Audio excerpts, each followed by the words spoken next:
Estimado oyente, bienvenido. Le habla Nikos Ricoy y le invito a esta breve reflexión lógica y bíblica. El gran dilema teológico de toda la Biblia está en esta cuestión: ¿cómo Dios, siendo un juez justo, puede perdonar al hombre pecador, pero sin dejar de ser justo? Repito, ¿cómo Dios, siendo un juez justo, puede perdonar al hombre pecador, pero sin dejar de ser justo?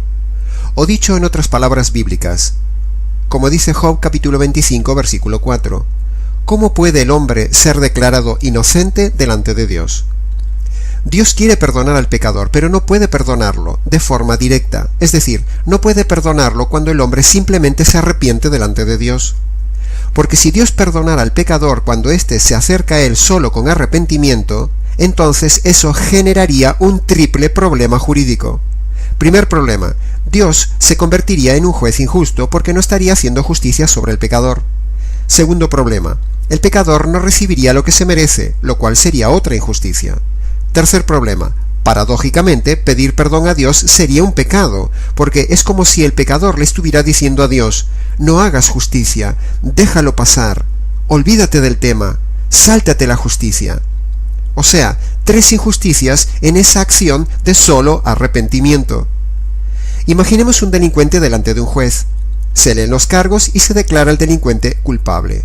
Entonces el delincuente se pone de pie, levanta la mano, pasa al frente y le dice al señor juez: señor juez, tiene usted toda la razón, reconozco todo lo que he hecho. Le pido que me perdone, me arrepiento. ¿Cree usted, estimado oyente, que el juez va a perdonarle por el simple hecho de pedir perdón y arrepentirse? Si le perdona, el juez se convierte en un juez injusto, o sea, un juez corrupto. El delincuente no recibe lo que se merece, y en tercer lugar, el delincuente estará tratando de sobornar al juez.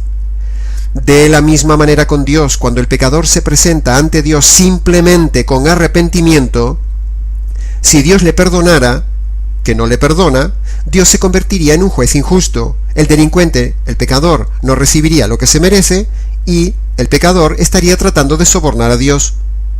¿Cuánta gente, estimado oyente, se presenta delante de Dios simplemente pidiendo perdón de los pecados o solo con arrepentimiento? Entonces, para que Dios pueda perdonar al hombre pero sin dejar de ser justo, primero, Dios debe satisfacer la justicia que demandan los pecados del hombre. Y segundo, también debe apaciguar su ira que producen los pecados del hombre. De esta forma, ahora sí, Dios podrá perdonar al hombre.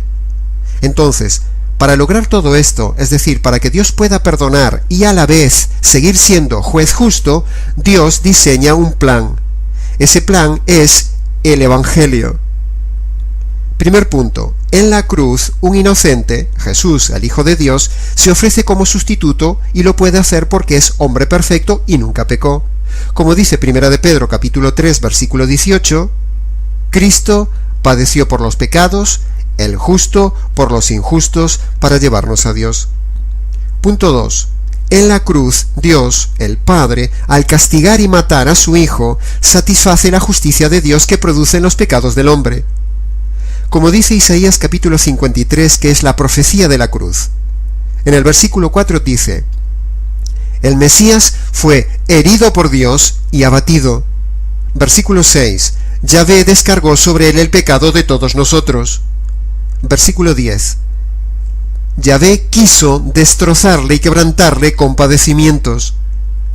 Tercer punto: en la cruz se apacigua la ira eterna que el pecador merece recibir en la condenación eterna. Por lo tanto, por medio de la cruz, Dios, juez justo y santo, puede hacer dos cosas a la vez.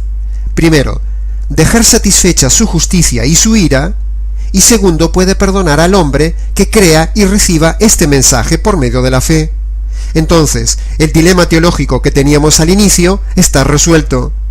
En resumen, podríamos decir que el Evangelio bíblico, verdadero y jurídico, consiste en que usted, estimado oyente, crea en dos noticias y obedezca dos condiciones.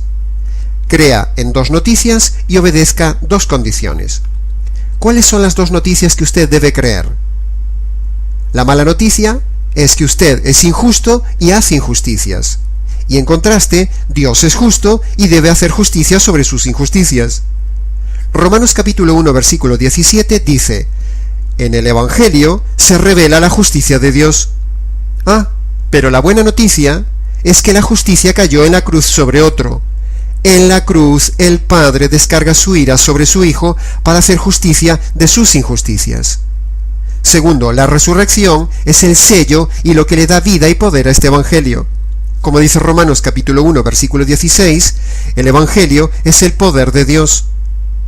Y en 1 Corintios 15, 14 dice, si Cristo no resucitó, vana es entonces esta predicación y vano es también este Evangelio.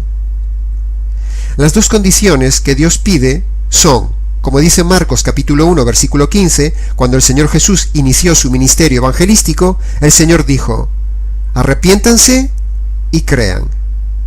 Entonces, ¿de qué tengo que arrepentirme?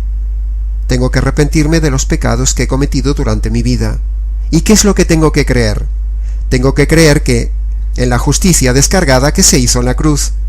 En la cruz el Padre descarga su ira sobre su Hijo para hacer justicia de tus injusticias.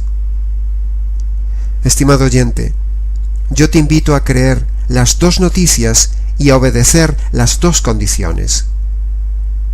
Arrepiéntase, es decir, reconozca sus pecados uno a uno y reconozca que es mala persona delante de Dios. Segundo, confíe que en la cruz se hizo justicia de sus injusticias.